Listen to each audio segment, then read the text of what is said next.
नमस्कार, आप मुझे देख रहे हैं MNS न्यूज लाइव पर। आइए देखते हैं आज की खास खबर।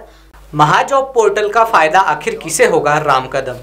शिवसेना और राष्ट्रवादी में सामंजस्य का अभाव फिर से दिखाई दे रहा है। अब शिवसेना और राष्ट्रवादी में फिर से लड़ाई तो शुरू नहीं हो गई है।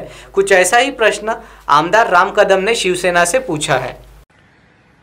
तरुणांना जॉब मिळावेत म्हणून महाराष्ट्र सरकारनं जे उद्योग खातं शिवसेनेकडे आहे त्या डिपार्टमेंटनी महाजॉब नावाचं एक पोर्टल सुरू केलं कोट्यवधी रुपये खर्च करून।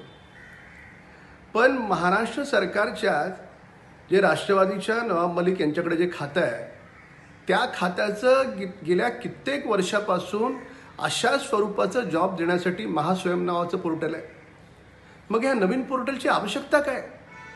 जर काही तुम्हाला त्याच्यामध्ये सुधारणा करायच्या होत्या, चेंजेस करायच्या होत्या तर त्या जुन्याच पोर्टलमध्ये केल्या असत्या। म्हणजे हा राष्ट्रवादी आणि शिवसेना दोन खाती वेगवेगळ्या मंत्र्यांकडे आहेत, त्यांच्यामधला हा समन्वयाचा अभाव आहे का त्यांची भांडणं आहे? काय कारण काय नेमकं? का उद्या तरुणाला जॉब मिळाल्याच्या नंतर या दोन्ही पक्षांना स्वतंत्रपणे वेगळं श्रेय घ्यायचं आहे तो प्रयत्न आहे?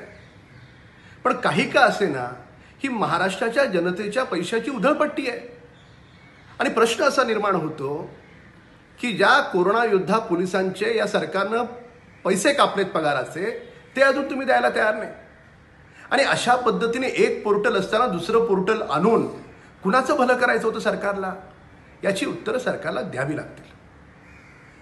भाजपा नेता और खासदार नारायण राणे से सवाल पूछते हुए शिवसेना प्रवक्ता आमदार मनीषा कायंदे ने कहा कि मुख्यमंत्री उद्धव ठाकरे महाराष्ट्र का पूरा कामकाज ऑनलाइन तरीके से अच्छे से संभाल रहे हैं। भारतीय जनता पार्टीचे खासदार नारायण राणे टीका करतायत की मुख्यमंत्री मातोश्रीच्या बाहेर पडत नाही। या कोरोनाच्या संकटामध्ये आज लोक वर्क फ्रॉम होम करतायत, लहान मुलं देखील घरात बसून शिकतायत, ऑनलाईन शाळा चालू झाल्या आहेत, सगळं जग ऑनलाईन सुरू आहे। आज सरकारचा कारभार, प्रशासनाला जे आदेश द्यायचे, ज्या सतत व्हिडिओ कॉन्फरन्सिंग चालू आहेत, दौरेही चालू आहेत, हे सगळं सुरू असताना केवळ अशी टीका करणं आणि स्वतःचा हस करून घेणं, मला असं वाटतं ह्या पलीकडे नारायण राणेंना हातात काही लागणार नाहीये।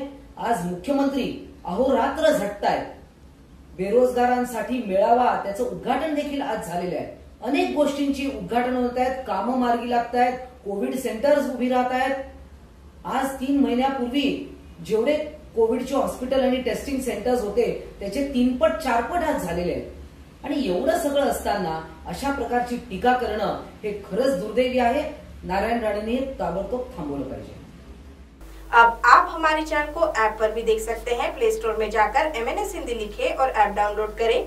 साथ ही साथ आप हमारे फेसबुक पेज को भी लाइक कर सकते हैं और उन पर भी खबरें देख सकते हैं। लिंक ट्विटर, हाइक और इंस्टाग्राम पर भी आप हमारी खबरें देख सकते हैं। आप हमारे चैनल को यूट्यूब पर भी देख सकते हैं और इसे यूट्यूब पर सब्सक्राइब करना बिल्कुल भी ना भूलें। फिलहाल वक्त हो चला एक ब्रेक का। ब्रेक से लौटने के बाद देश और दुनिया की तमाम बड़ी खबरें देखने के लिए बने रहें MNS न्यूज लाइव के साथ। नमस्कार।